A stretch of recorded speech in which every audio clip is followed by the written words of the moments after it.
السلام علیکم ورحمۃ اللہ وبرکاتہ۔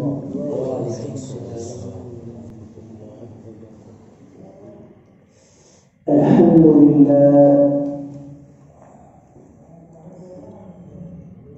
لله نحمده ونستعينه ونستغفره ونعوذ بالله من شرور أنفسنا ومن سيئات أعمالنا، من يهده الله فلا مضل له ومن يضلله فلا هادي له، ونشهد أن لا إله إلا الله وحده لا شريك له، ونشهد أن محمدا عبده ورسوله أرسله الله بالحق بشيرا ونذيرا وداعيا إلى الله بإذنه وسراجا منيرا. إن الله وملائكته يصلون على النبي يا أيها الذين آمنوا صلوا عليه وسلموا تسليما. اللهم صل على محمد وعلى آل محمد كما تحب وترضى. أما بعد، أعوذ بالله السميع العليم من الشيطان الرجيم. بسم الله الرحمن الرحيم.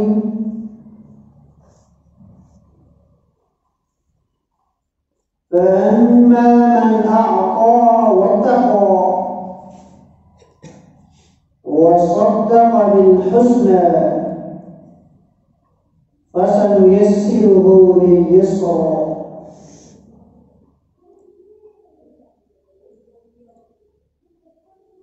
قال النبي صلى الله عليه وسلم: البر حسن الخلق، والإثم ما حاك في صدرك وكرهت أن يطلع عليه الناس. میرے بڑے ہی معزز اور لائق احترام بھائیوں، بزرگوں اور گھروں میں سماعت فرمانے والی میری اسلامی روحانی ماں اور بہنوں،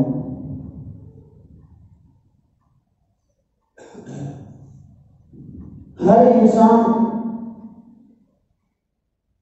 دنیا میں جو بھی عمل کرتا ہے اس کے عمل کے دو پہلو، یا تو وہ اچھا عمل کرتا ہے یا برا عمل کرتا ہے. رسول اللہ صلی اللہ علیہ وآلہ وسلم نے ارشاد فرمایا: البر حسن الخلق، نیکی جو ہے یہ اچھے اخلاق کا نام ہے. اچھا اخلاق کیا ہے؟ ہم یہ سمجھتے ہیں کہ صرف اپنی زبان سے میٹھے بول بول لینا، اپنی زبان سے اچھی باتیں کر لینا، اپنی زبان سے باتیں کر کے کسی کو متاثر کر لینا، ہم اس کو سمجھتے ہیں کہ یہ اچھا اخلاق ہے. نہیں میرے بھائی، مومنوں کی ماں سے پوچھا جاتا ہے رضی اللہ تعالی عنہ ان سے پوچھا گیا، سوال کیا گیا کہ نبی کائنات علیہ الصلوۃ والسلام کا اخلاق کیسا ہے؟ تو کیا جواب دیا؟ فرمایا آپ صلی اللہ علیہ وآلہ وسلم کا اخلاق قرآن مجید ہے۔ اب کیسے قرآن مجید ہے؟ ہم بھی قرآن مجید کو پڑھتے ہیں، اس کی تلاوت کرتے ہیں، صبح و شام سورتیں پڑھتے ہیں، لیکن قرآن مجید کیسے ہمارے اخلاق کو بہتر کرتا ہے؟ اللہ رب العزت نے قرآن مجید میں ہر ایک بات کا جو کرنے والے کام تھے ان کا حکم دیا ہے، اور جو نہ کرنے والے کام تھے ان سے منع کر دیا ہے۔ نماز پڑھنا یہ اچھے اخلاق کا کام ہے، ذکر و اذکار کرنا یہ اچھے اخلاق کا کام ہے، قرآن مجید کی تلاوت کرنا یہ اچھے اخلاق کا کام ہے، نیکی کی دعوت دینا، برائی سے منع کرنا یہ اچھے اخلاق کی نشانی ہے۔ اور فرمایا والاسم ما حاك في صدرك وكرهت ان يطلع عليه الناس، اور گناہ یہ ہے کہ جو چیز تمہارے دل میں کھٹکا پیدا کرے، جس کی وجہ سے، جس کام کرنے کی وجہ سے آپ کے دل میں ڈر، خوف، کھٹکا پیدا ہوتا ہے، سمجھ لیے گناہ ہے۔ اور دوسرے نمبر پہ فرمایا وَكَرِهْتَ أَن يَطَّلِعَ عَلَيْهِ النَّاسُ،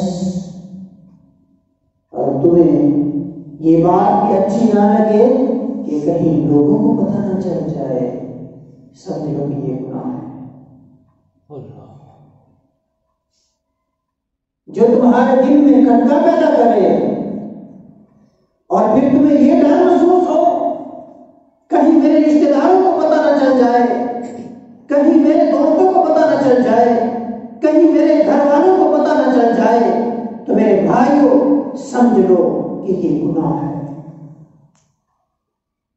تو پھر گناہ اور نیکی، نیکی اور گناہ دونوں کا اثر انسان کے دل پہ ہوتا ہے۔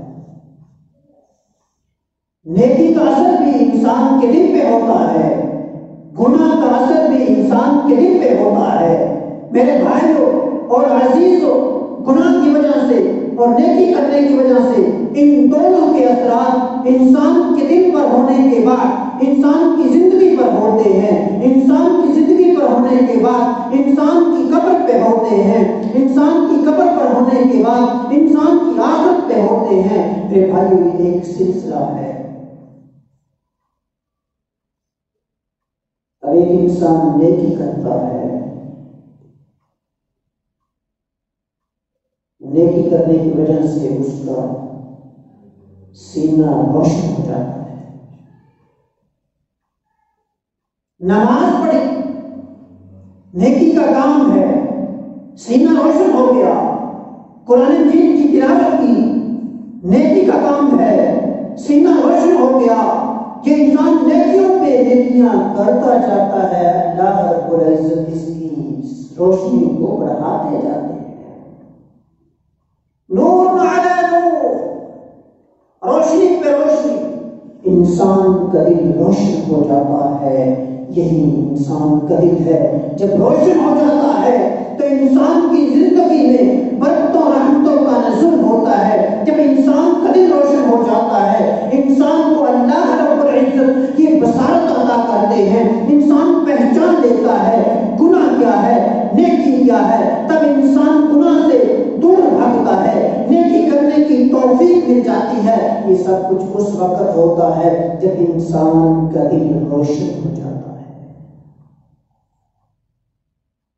میرے بھائی، جب انسان کا دل روشن ہو گیا تو آگے چل کے اس کی زندگی پہ کیا اثرات مرتب ہوتے ہیں نیکی کی وجہ سے انسان کا دل روشن ہوتا ہے، نیکی کرنے کی وجہ سے انسان کی زندگی میں رحمت و برکتوں کا نزول ہوتا ہے، نیکی کرنے کی وجہ سے انسان کی عزت بڑھتی ہے، نیکی کرنے کی وجہ سے انسان کو اللہ رب العزت اپنے فضل سے نوازتے ہیں، نیکی کرنے کی وجہ سے کائنات کی ہر چیز انسان کے تابع ہو جاتی ہے، نیکی کرنے کی وجہ سے اولاد فرما بردار بن جاتی ہے، نیکی کرنے کی وجہ سے بچے فرما بردار بن جاتے ہیں، نیکی کرنے کی وجہ سے کاروبار میں برکتیں آتی ہیں، نیکی کرنے کی وجہ سے گھر بار میں برکتیں آتی ہیں، نیکی کرنے کی وجہ سے زندگی میں برکتیں آتی ہیں، نیکی کرنے کی وجہ سے انسان کے تمام تر معاملات میں اللہ رب العزت برکتوں اور رحمتوں کا نزول فرما دیتے ہیں۔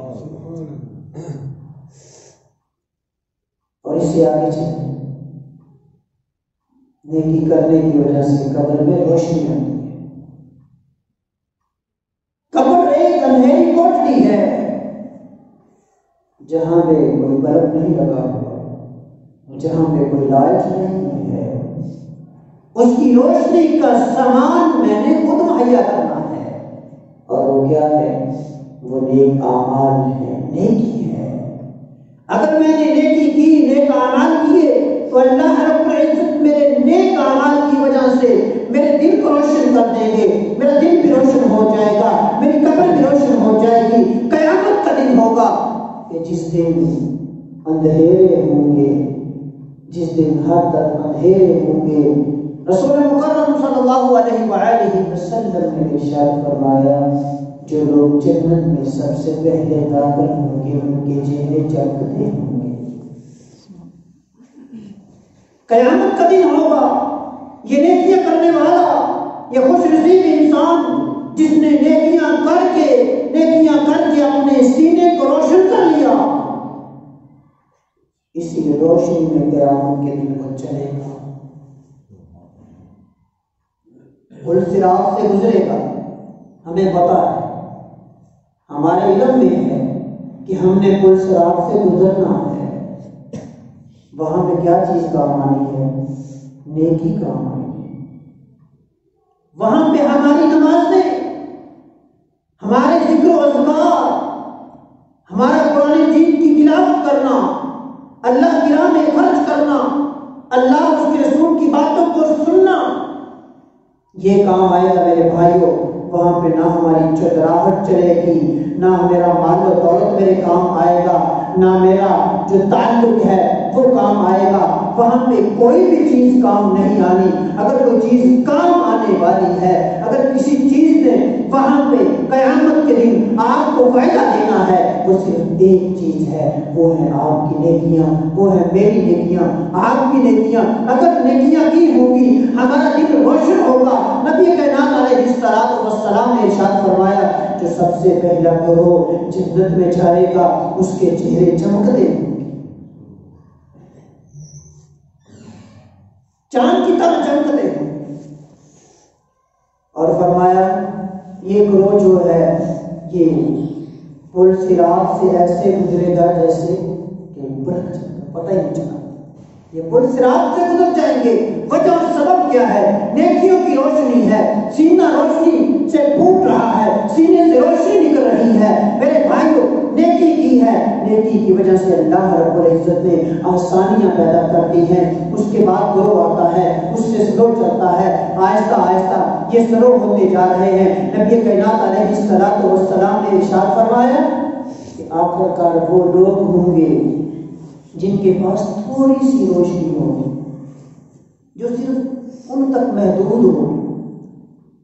قیامت کا دن ہوگا، کسی انسان کو کسی دوسرے انسان سے روشنی نہیں ملے گی، اور جو گناہوں کی دلدل میں پھنسا ہوا ہے، قیامت کے دن یہ اندھیرے میں ہوگا۔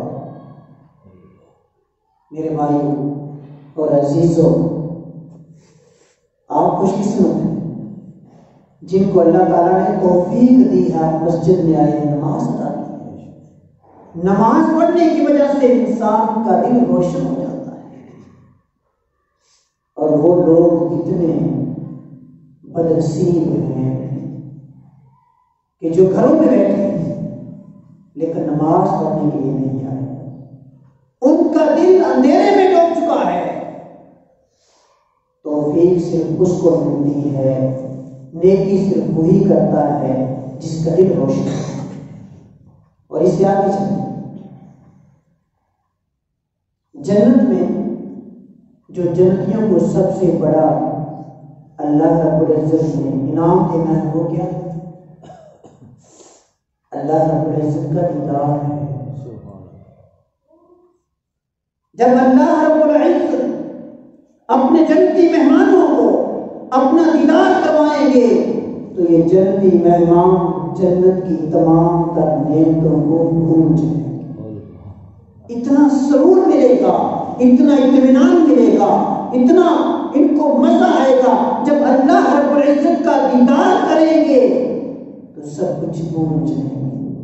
یہ کسی انسان کو ملنا ہے جو نیکی کرنے والا ہے، جس کا سینہ روشن ہے۔ اور فرمایا جو گناہ ہے، رسول اللہ صلی اللہ علیہ وآلہ وسلم نے ارشاد فرمایا کہ جب انسان گناہ کرتا ہے، نکتت نکتۃ سوداء،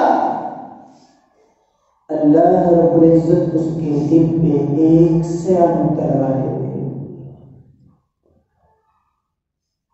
رسول مکرم صلی اللہ علیہ وآلہ وسلم نے ارشاد فرمایا اگر یہ گناہ کرنے والا انسان توبہ کر لیتا ہے، رجوع کر لیتا ہے، گناہ سے رک جاتا ہے، گناہ کی معافی مانگ لیتا ہے، سکین قلب کو رسول مکرم صلی اللہ علیہ وآلہ وسلم ارشاد فرماتے ہیں کہ اللہ رب العزت اس کے دل کو صاف کر دیتے ہیں۔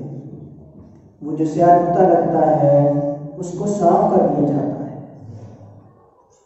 فرمایا اگر گناہ کرتا ہے، گناہ کرنے کے بعد توبہ نہیں کرتا، نافرمانی کرنے کے بعد رجوع نہیں کرتا، توبہ نہیں کرتا، نقطے لگتے جاتے ہیں، اس کا دل سیاہ ہو جاتا ہے، گناہ پہ گناہ کرتا جاتا ہے، دل اس کا سیاہ کالا ہو جاتا ہے۔ فرمایا گناہ پہ گناہ کرتا جاتا ہے، اس کا دل ٹیڑھا ہو جاتا ہے، گناہ پہ گناہ کرتا جاتا ہے، اس کا دل پتھر ہو جاتا ہے، گناہ پہ گناہ کرتا جاتا ہے، اس کا دل اتنا پتھر ہو جاتا ہے، نماز پڑھنے کی توفیق نہیں ملتی، نیکی کرنے کی توفیق نہیں ملتی، گناہ کو گناہ نہیں سمجھتا۔ آپ یوں سمجھیں ایک چور ہے، ایک ڈاکو ہے جو ڈاکے ڈالتا ہے، جو چوری کرتا ہے، اور وہ اپنے دوست کے پاس جاتا ہے، اس کو جا کے دعوت دیتا ہے ہم نے فلاں جگہ پہ فلاں مقام پہ ہم نے ڈاکہ ڈالنا ہے، ہم نے چوری کرنی ہے، تو وہ اسی وقت اپنے معاملات چھوڑے گا، اپنا کام چھوڑے گا، اپنی مصروفیت چھوڑے گا، اور اگر اس نے لباس پہنا ہے، مخصوص لباس پہنا ہے، تب بھی اگر نہیں پہنا تب بھی وہ اس کے ساتھ جائے گا، جا کر وہاں پہ چوک میں کھڑے ہوگا۔ سردی کی راتیں ہیں، ٹھنڈی راتیں ہیں، سردی کی وجہ سے ٹھنڈ لگ رہی ہے لیکن اس کو محسوس نہیں ہو رہی، وہ ڈاکہ ڈالنے کے لیے جاتا ہے، چوری کرنے کے لیے جاتا ہے۔ اگر اسی انسان کو آپ دعوت دیں بھئی نماز پڑھ لو، تو اس کے پاؤں جکڑ جائیں گے، وہ نماز نہیں پڑھنے آئے گا، وہ نیکی کرنے والوں کے لیے نہیں آئے گا، کیونکہ اللہ رب العزت نے اس سے توفیق چھین لی ہے۔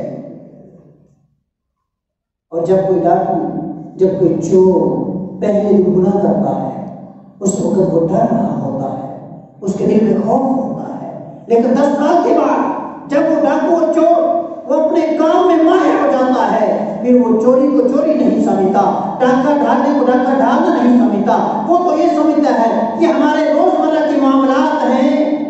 یہ سب کیوں ہے؟ کیونکہ اس کا دل پتھر ہو چکا ہے، گناہوں کی وجہ سے اس کا دل پتھر ہو چکا ہے۔ جب گناہوں کی وجہ سے دل پتھر ہو جاتے ہیں، نماز کی توفیق نہیں ملتی۔ جب گناہوں کی وجہ سے انسان کا دل پتھر ہو جاتا ہے، قرآن مجید کی تلاوت کرنے کی توفیق نہیں ملتی۔ جب انسان کا دل پتھر ہو جاتا ہے، نیکی کرنے کی توفیق نہیں ملتی۔ جب انسان کا دل سیاہ کالا ہو جاتا ہے، جب انسان کا دل کالا ہو جاتا ہے، پتھر بن جاتا ہے، پھر انسان کی اولاد نافرمان بن جاتی ہے۔ جب انسان کا دل کالا سیاہ ہو جاتا ہے، کاروبار میں برکتیں ختم ہو جاتی ہیں۔ جب انسان کا دل پتھر ہو جاتا ہے، اولاد نافرمان بن جاتی ہے، کاروبار میں گھر بار میں برکتیں ختم ہو جاتی ہیں۔ جب انسان کا دل سیاہ اور کالا ہو جاتا ہے، اللہ رب العزت کی سختیاں نازل ہوتی ہیں۔ جہاں پہ رحمتیں نازل ہونی تھی، جہاں پہ برکتیں نازل ہونی تھی، برکتیں ختم ہو جاتی ہیں، رحمتیں ختم ہو جاتی ہیں۔ وجہ کیا ہے؟ سبب کیا ہے؟ میرے اپنے گناہ ہیں۔ قرآن مجید میں اللہ رب العزت ارشاد فرماتے ہیں، کلا بل ران علی قلوبہم ما کانوا یکسبون۔ یہ تمہارے دل جو سیاہ ہوئے ہیں، تمہارے دل جو کالے ہوئے ہیں، تمہارے دل جو پتھر بن گئے ہیں، اس کی وجہ اور سبب کیا ہے؟ یہ انسان کے اپنے گناہ ہیں، اپنے ہاتھوں کی کمائی ہے۔ اللہ رب العزت ایک دوسرے مقام پہ ارشاد فرماتے ہیں کہ اگر اللہ رب العزت لوگوں کو ان کے گناہوں کی وجہ سے پکڑنا شروع کر دیں تو زمین پر کوئی چلنے والا باقی نہ رہے۔ اللہ رب العزت ارشاد فرماتے ہیں وَيَعْفُو عَنْ كَثِيرٍ، میں بہت زیادہ گناہوں سے درگزر کر جاتا ہوں۔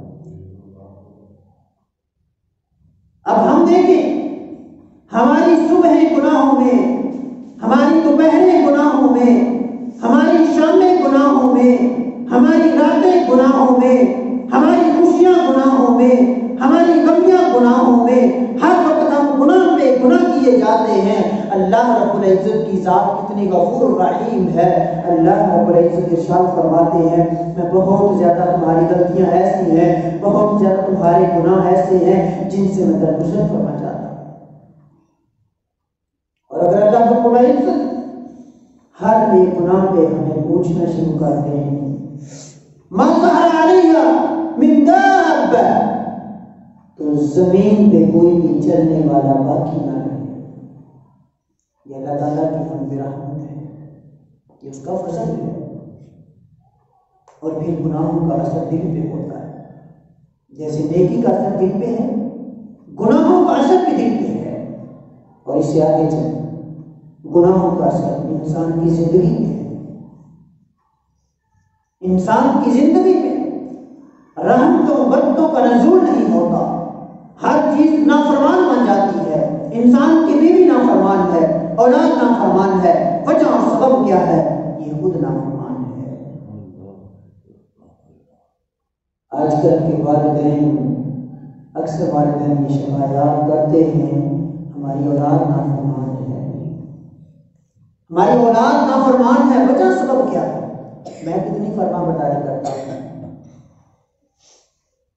میں کتنی فرما برداری کرتا ہوں، میں اللہ تعالیٰ کے حکم کو کتنا مانتا ہوں، میں اللہ اور اس کے رسول کی بات کو کتنا مانتا ہوں۔ سب سے پہلے نافرمانی تو میں نے کی، اور پھر اللہ رب العزت نے میرے تحت رہنے والے لوگوں کی دلوں میں میری نافرمانی ڈال دی میرے گناہوں کی وجہ سے۔ اس سے آگے چلیں، قبر کا معاملہ ہے۔ گناہوں کی وجہ سے انسان کی قبر اندھیری ہو جاتی ہے، نیکیوں کی وجہ سے روشنی اور گناہوں کی وجہ سے اندھیرا ہے۔ میرے بھائی اور عزیزوں، ہمارا ایمان ہے کہ ہم نے مرنا ہے، ہمارا ایمان ہے کہ ہم نے قبر میں جانا ہے، ہمارے علم میں ہے، ہم جانتے ہیں کہ قبر کے اندر کیا چیز ہمارے کام آئے گی، کس چیز کا نقصان ہے، کس کا فائدہ ہے، لیکن پھر بھی ہم گناہ پہ گناہ کیے جاتے ہیں۔ اس سے آگے چلیے، قیامت کا دن ہوگا، یہ انسان جو گناہ کرنے والا ہے یہ اندھا ہے، اس کے پاس آنکھیں ہیں،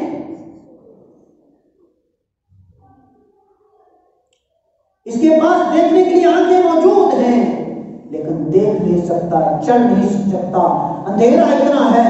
میرے بھائیوں، قرآن مجید میں اللہ رب العزت ارشاد فرماتے ہیں فَإِنَّهَا لَا تَعْمَى الْأَبْصَارُ وَلَكِنْ تَعْمَى الْقُلُوبُ الَّتِي فِي الصُّدُورِ، ان کی آنکھیں اندھی نہیں ہیں بلکہ ان کے دل اندھے ہیں جو سینوں میں ہیں۔ ایک انسان آنکھوں کا اندھا ہے، وہ ٹچ کر سکتا ہے، مس کر سکتا ہے، کھا سکتا ہے، پی سکتا ہے، وہ کسی کے سہارے اپنا راستہ اس پہ چل سکتا ہے، ایک جگہ سے دوسری جگہ وہ جا سکتا ہے، وہ آنکھوں سے نبینا ہے، دل کا نبینا نہیں۔ لیکن جو انسان دل کا نبینا ہے اس کا کیا بنے گا؟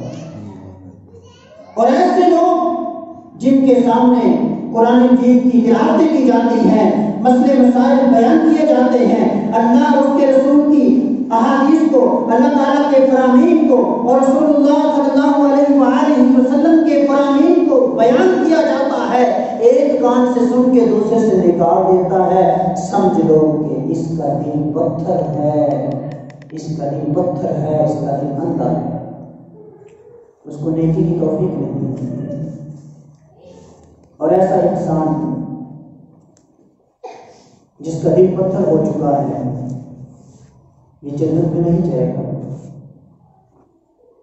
جب پل صراط سے گزرنا ہے، کچھ لوگ ایسے ہوں گے جو کبھی چلیں گے، کبھی جہنم میں گر جائیں گے، پھر چلیں گے، پھر جہنم میں گر جائیں گے، پھر چلیں گے، پھر جہنم میں گر جائیں گے۔ یہ وہ لوگ ہوں گے جن کے پاس نیکی کی تھوڑی سی روشنی موجود ہوگی۔ لیکن میرے بھائیوں اور میرے عزیزوں، جس کے پاس نیکی موجود نہ ہوئی، جس کے پاس کی نیکی کی روشنی موجود نہ آئی، اس کا کیا بنے گا؟ اس کا ٹھکانہ کیا ہوگا؟ آج میں اپنے دوستوں کی محفل میں بیٹھا ہوں، اللہ اکبر کی صدا بلند ہوتی ہے، میں اپنے گھر میں بیٹھا ہوں، اپنے بیوی بچوں میں بیٹھا ہوں، نماز پڑھنے کے لیے نہیں آتا، نیکی کی طرف بلایا جا رہا ہے، میں نیکی کی طرف نہیں آتا، قرآن مجید کی تلاوت نہیں کرتا۔ میرے بھائیوں، ذرا تصور کی دنیا میں سوچیں، کل قیامت کا دن ہوگا جب میں نے پل صراط سے گزرنا ہے، اس وقت میرے کس نے کام آنا ہے؟ اللہ رب العزت قرآن مجید میں ارشاد فرماتے ہیں یوم یفر المرء من اخیہ وامہ وابیہ وصاحبتہ وبنیہ لکل امرئ منہم یومئذ شأن یغنیہ۔ اللہ تعالیٰ ارشاد فرماتے ہیں قیامت کا دن ایسا سخت ہوگا، ہر انسان یہ کہے گا یا اللہ مجھے بچا لے، پوری دنیا کو جہنم میں ڈال دے، مجھے جنت کا راستہ مل جائے، مجھے جنت میں داخل فرما دے، جنت کا سرٹیفکیٹ مجھے عطا کر دے۔ اللہ تعالیٰ ارشاد فرماتے ہیں کہ اس دن بھائی بھائی سے بھاگے گا، باپ بیٹے سے بھاگے گا، ماں بیٹی سے بھاگے گی، کوئی کسی کے کام نہیں آئے گا۔ آج دنیا میں جن کا نام لیتا ہوں، آج دنیا میں جن کی وجہ سے بڑے بڑے دعوے کرتا ہوں، آج دنیا میں جن کی وجہ سے بڑی بڑی بدماشیاں کرتا ہوں، بڑا بڑا تکبر کرتا ہوں، قیامت کا دن ہوگا ان میں سے کوئی میرے کام نہیں آئے گا، وہاں پہ مجھے اپنا حساب و کتاب دینا پڑے گا۔ میرے بھائیو، ذرا تصور کی دنیا میں سمجھیں کہ اگر میرے پاس نیکیاں نہ ہوئی تو پھر کیا بنے گا؟ رسول مکرم صلی اللہ علیہ وآلہ وسلم نے ارشاد فرمایا، صحابہ سے پوچھا اے میرے پیارے صحابہ، آپ جانتے ہیں کہ میری امت کا مفلس انسان کون ہے؟ صحابہ کرام رضوان اللہ علیہم اجمعین وہ بیان کرتے ہیں، جواب دیتے ہیں، اللہ کے رسول صلی اللہ علیہ وآلہ وسلم مفلس انسان تو وہ ہے جو غریب ہے، جس کے پاس پہننے کے لیے کپڑے نہیں، اچھا لباس نہیں، اچھے جوتے نہیں، اچھا کھانے پینے کو نہیں، اچھا گھر نہیں، اچھا رہن سہن نہیں، اس کی حالت اچھی نہیں ہے، یہ مفلس انسان ہی ہے۔ رسول مکرم صلی اللہ علیہ وآلہ وسلم نے ارشاد فرمایا، میرے صحابہ، میری امت کا مفلس انسان وہ ہے جس کو قیامت کے دن اللہ کے دربار میں پیش کیا جائے گا، اس کے نیکیوں کے پہاڑ ہوں گے، اللہ رب العزت اس انسان کے بارے میں فیصلہ کرنے لگیں گے کہ یہ جنتی شخص ہے۔ اچانک کیا ہوگا؟ کچھ لوگ آ جائیں گے، اس نے میرا حق مارا ہے، اس نے میرے پہ زیادتی کی ہے۔ میرے بھائیوں، آج ہم اپنے بھائیوں کی زمینوں پہ قبضہ کر لیتے ہیں۔ آج میری کوشش یہ ہوتی ہے کہ میں اپنا جو ساتھ والا ہمسایہ ہے اس کی زمین پہ قبضہ کر لوں، اس کی زمین اپنی زمین کے ساتھ ملا لوں، میں اس کے کاروبار پہ قبضہ کر لوں، میں اس کے جائیداد پہ قبضہ کر لوں، میں اپنے بھائی کا حق مار لوں۔ میرے بھائیوں، دنیا میں تو حق مار سکتے ہیں، دنیا میں اس کے پاس طاقت نہیں، وہ آپ کو کچھ نہیں کہے گا، لیکن قیامت کا دن ہوگا جب انصاف کا ترازو قائم ہوگا، اللہ رب العزت اس دن انصاف کریں گے، اس دن تمہیں حق دینا پڑے گا۔ جب تک حق نہیں دو گے جان نہیں چھوٹے گی۔ فرمایا کچھ لوگ آ جائیں، یا اللہ اس نے میرا حق مارا، اس نے مجھے گالی نکالی، اس نے مجھ پہ ظلم کیا، اس نے مجھ پہ زیادتی کی۔ میرے بھائیوں، آج ہمارے پاس کوئی معاملہ بن جائے، تھانے میں معاملہ بن جائے، کچہری میں بن جائے، ہمارے پاس تعلق ہے، ہم تعلق استعمال کر لیتے ہیں، ہمارے پاس مال ہے، ہم مال دے دیتے ہیں، پیسہ ہے، پیسہ لگا دیتے ہیں، چتراہٹ ہے، اس کا استعمال کرتے ہیں، لیکن قیامت کے دن نہ پیسہ تمہارے کام آئے گا، نہ تمہارا مال تمہارے کام آئے گا، نہ تمہارا تعلق تمہارے کام آئے گا، نہ کوئی اور چیز تمہارے کام آئے گی، نہ تمہاری چتراہٹ تمہارے کام آئے گی۔ اگر اس دن کوئی چیز کام آنے والی ہے وہ انسان کے نیک اعمال ہیں۔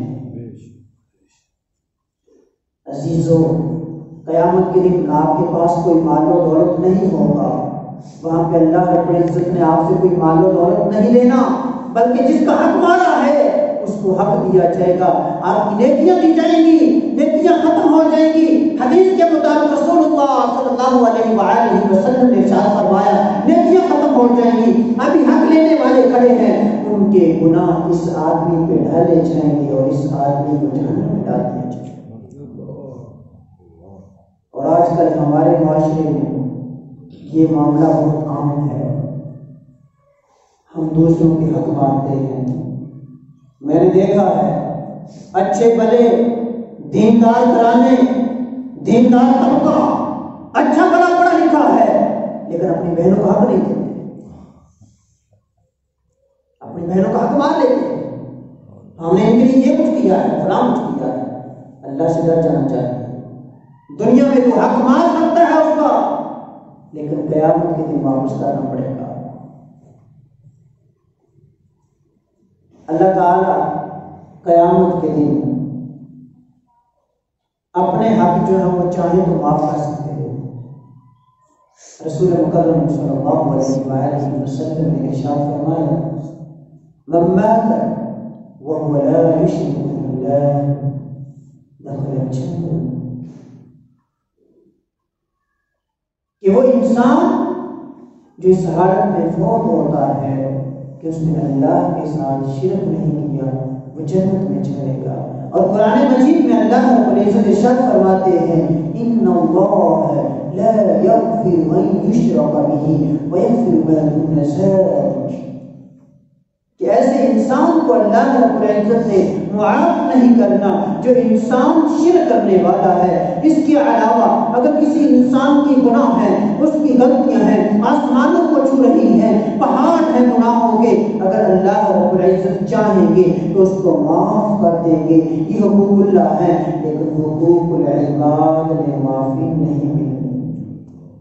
بندوں کے جو حقوق ہیں اگر میں نے ادا نہ کیے، بندوں کے حقوق، والدین کے حقوق، ہمسایوں کے حقوق، رشتہ داروں کے حقوق، نبی کائنات علیہ السلام کے حقوق، قرآن مجید کے حقوق، دیگر جو حقوق ہیں، اگر میں نے ان کو ادا نہ کیا، قیامت کے دن میں پکڑا جاؤں گا۔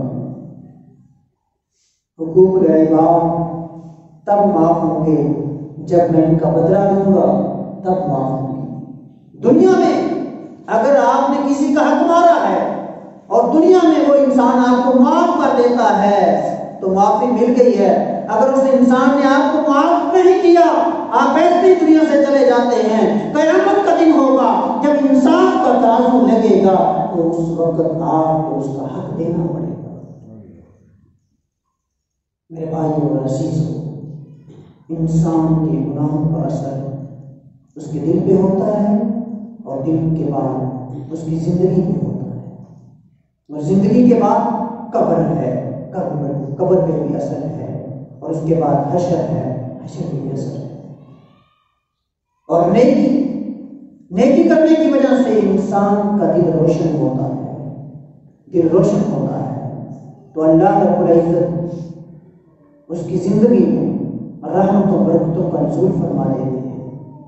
اس سے آگے چلیے اس کے کاروبار میں، اس سے آگے چلیے اس کی قبر روشن ہو جاتی ہے، اس سے آگے چلیے حشر کا دن روشن ہو جاتا ہے، اس سے آگے چلیے اللہ رب العزت جنت کا داخلہ عطا فرما دیتے ہیں، اس سے آگے چلیے اللہ رب العزت اپنا دیدار نصیب کر دیتے ہیں، اپنا دیدار عطا فرما دیتے ہیں نیکی کی وجہ سے. میرے بھائی اور عزیزوں، اب فیصلہ میں نے کرنا ہے. فیصلہ کس نے کرنا ہے؟ میں نے کرنا ہے کہ میں نے کن لوگوں کی صف میں شامل ہونا ہے. میں نے نیک بننا ہے، نیکی کرنے والا بننا ہے، اپنے دل کو روشن کرنے والا بننا ہے، یا کہ میں نے برائی کرنا ہے. قرآن مجید میں اللہ رب العزت ارشاد فرماتے ہیں فَأَمَّا مَنْ أَعْطَىٰ وَاتَّقَىٰ وَصَدَّقَ بِالْحُسْنَىٰ فَسَنُيَسِّرُهُ لِلْيُسْرَىٰ. جس انسان نے اللہ کی راہ میں خرچ کیا، وَاتَّقَىٰ اور تقوی اختیار کیا، وَصَدَّقَ بِالْحُسْنَىٰ اور نیکی کی تصدیق کر دی. زبان سے نہیں، دل سے بھی اور عمل سے بھی. آج کل ہم صرف نیکی کی تصدیق کرتے ہیں زبان سے. زبان سے میں جو بڑا ذکر کرتا ہوں، دل سے نہیں کرتے، عمل کے ذریعے اس کا اظہار نہیں کرتے ہیں. جیسے کہ آج کل کے معاشرے میں لوگ بڑے دعوے کرتے ہیں، بڑے نعرے لگاتے ہیں، ہم محب رسول ہیں، ہم رسول اللہ صلی اللہ علیہ وآلہ وسلم سے محبت کرنے والے ہیں. ایک عربی کا شاعر ہے، ان کا نقشہ کھینچتا ہے، فرماتا ہے تعصي الرسول وانت تظهر حبه هذا لعمري في الزمان بديع لو كان حبك صادقا لاطعته ان المحب لمن يحب مطيع. کہتا ہے کہ لوگ رسول اللہ صلی اللہ علیہ وآلہ وسلم کی بات بھی نہیں مانتے، نافرمانی کرتے ہیں، لیکن محبت کا اظہار کرتے ہیں. نماز ادا نہیں کرتے پھر بھی محبت کا اظہار کرتے ہیں، ذکر و اذکار نہیں کرتے محبت کا اظہار کرتے ہیں، رسول اللہ صلی اللہ علیہ وآلہ وسلم کی نافرمانی کرتے ہیں، محبت کا اظہار کرتے ہیں، آپ صلی اللہ علیہ وآلہ وسلم کی سنت کی مخالفت کرتے ہیں، محبت کا اظہار کرتے ہیں. یہ کیسی محبت ہے؟ هذا لعمري في الزمان بديع. جو شاعر ہے وہ کہتا ہے یہ ایک عجیب بات ہے، لوگوں کی یہ عجیب بات ہے کہ محبت کا اظہار بھی کرتے ہیں، نافرمانی بھی کرتے ہیں، سنت کی مخالفت بھی کرتے ہیں، گستاخی بھی کرتے ہیں. لو كان حبك صادقا لاطعته ان المحب لمن يحب مطيع. شاعر کہتا ہے اگر ان کی محبت سچی ہوتی، لو كان حبك صادقا لاطعته تو پھر آپ صلی اللہ علیہ وسلم کی بات کو مان لیتے، آپ صلی اللہ علیہ وسلم کی سنت سے پیار کرتے، آپ صلی اللہ علیہ وآلہ وسلم کی اتباع کرتے اور فرما برداری کرتے، اور آپ صلی اللہ علیہ وآلہ وسلم کی زندگی کو اپنا لیتے. کیونکہ ایک اصول ہے ان المحب لمن يحب مطیع. جو محبت کرنے والا ہے اپنے محبوب کی ہر ایک ادا کو پسند کرتا ہے اور اس کو اپنانے کی کوشش کرتا ہے. محبت کرنے والا انسان وہ یہ چاہتا ہے کہ میں اپنے آپ کو ایسا بنا لوں، میں اپنے محبوب کے پسند آ جاؤں. اور ہمارے محبوب کون ہیں؟ جناب محمد صلی اللہ علیہ وآلہ وسلم. رسول مکرم صلی اللہ علیہ وآلہ وسلم نے ارشاد فرمایا لا یؤمن احدکم حتی اکون احب الیہ من والدہ وولدہ والناس اجمعین، کہ تم میں سے اس وقت تک کامل ترین کوئی مومن نہیں بن سکتا جب تک اپنی جان سے زیادہ، اپنی اولاد سے زیادہ، اپنے والدین سے زیادہ، پوری کائنات سے زیادہ رسول مکرم صلی اللہ علیہ وآلہ وسلم کے ساتھ محبت نہیں کرتا ہے، مومن نہیں بن سکتا. آج ہم دیکھیں ہماری محبتیں کس طرف ہیں، ہماری چاہتیں کس طرف ہیں، ہماری الفتیں کس طرف ہیں، ہم کن کے ساتھ ہیں اور ہمارا دعویٰ کیا ہے. ہر انسان ذرا تصور کے عالم میں سوچے تو اسے پتہ چل جائے گا کہ میں کہاں ہوں، میرا دعویٰ کیا ہے اور میرا کرنے کا کام کیا ہے. تو میرے بھائی اور عزیزو، انسان کی زندگی میں نیکی کا اثر بھی ہوتا ہے، گناہوں کا اثر بھی ہوتا ہے، اور بہترین انسان وہ ہے جو اپنے آپ کو گناہوں سے بچا لیتا ہے، اندھیرے سے بچا لیتا ہے، اپنے آپ کو جہنم سے بچا لیتا ہے اور اپنے آپ کو جنت کے حصول کے لیے تیار کرتا ہے. ایسے اعمال کرتا ہے جس کی وجہ سے اس کا دل روشن ہو جاتا ہے. جب دل روشن ہو جاتا ہے پھر اللہ رب العزت اور نیکیاں کرنے کی توفیق عطا کرتے ہیں. پھر انسان کو اللہ رب العزت وہ بصارت عطا کر دیتے ہیں کہ جو بصارت اسے بتاتی ہے یہ گناہ ہے، یہ کام نہیں کرنے والا، یہ نیکی ہے، یہ کام کرنے والا ہے. وہ گناہوں کو چھوڑ دیتا ہے، نیکیوں پہ عمل کرنا شروع کر دیتا ہے. اللہ تعالیٰ سے دعا ہے کہ اللہ تعالیٰ صحیح معنوں میں ہمیں قرآن و سنت کو سننے کی توفیق عطا فرمائے. وما علیہ الا البلاغ المبین. یہ آج کا پروگرام جو کہ قرآن و سنت موومنٹ ہلکا راجہ جنگ کے تحت آپ کے سامنے پیش کیا جا رہا ہے، اور قرآن و سنت موومنٹ یہ وہ جماعت ہے جس کے چیئرمین علامہ ابتسام الہی ظہیر حفظہ اللہ تعالی ہیں، اور ان کی کاوشوں اور کوششوں سے الحمدللہ یہ جماعت دن بدن بڑھ رہی ہے. تو آپ بھائیوں کا میں شکر گزار ہوں کہ جو ہمارے جماعتی احباب ہیں جنہوں نے یہ پروگرام کا اہتمام کیا، ٹائم دیا اور اشتہارات چھپوائے، اور دیگر ساتھیوں نے جنہوں نے ساتھ محنت کی، کوشش کی. اللہ رب العزت سب کا یہ محنت کرنا، کوشش کرنا اور آپ حضرات کا آ کر پروگرام کو سننا، اس کی رونق کو دوبارہ کرنا، اللہ رب العزت اپنی بارگاہ میں فرمائے.